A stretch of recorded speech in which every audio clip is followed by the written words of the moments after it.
For the first time in South African football history, two teams from the Rainbow Nation competed in the last four of the continental top-tier club competition.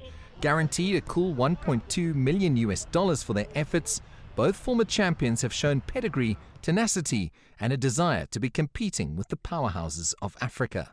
Well, I think for me, starting with the Orlando Pirates, they've done absolutely brilliantly well. I think looking at where they started and how they got into the group stages, they've done phenomenally well. And first and foremost, I think also have to appreciate the fact that these guys have never lost any game thus far in the CAF Champions League, which is a huge improvement for the club and, of course, for South African clubs. And moving on to Sundowns, I think there's always that expectations that they should be winning the Champions League. You know, they are the second club to do it in 2016, and for them to be thereabouts, I think now it's time for them to really go over the hurdle and try to win the CAF Champions League.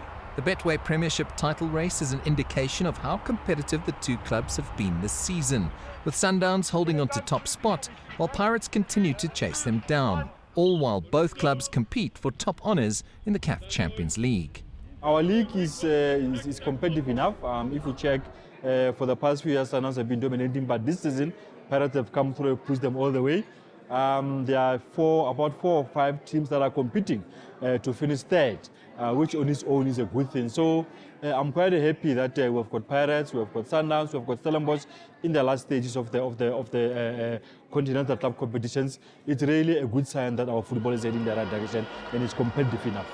There's a real buzz around the performances of the South African teams in the competition, and it bodes well not only for next season's tournament, but also for the national team ahead of the Africa Cup of Nations and upcoming World Cup qualifiers. It's amazing now that we've got the whole of South Africa, supporting these big guns, that are playing or competing in the championship, because we know how important it is for our clubs, to improve in our game and compete in the highest level. And I think these are the clubs, that has the most players in the national team, and that's why the consistency in being successful is very, very crucial.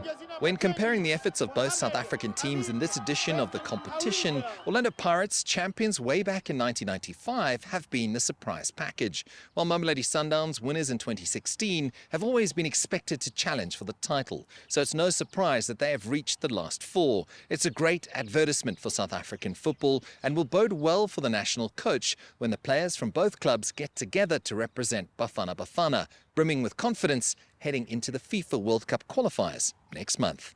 CS Du Plessis, CGTN, Johannesburg.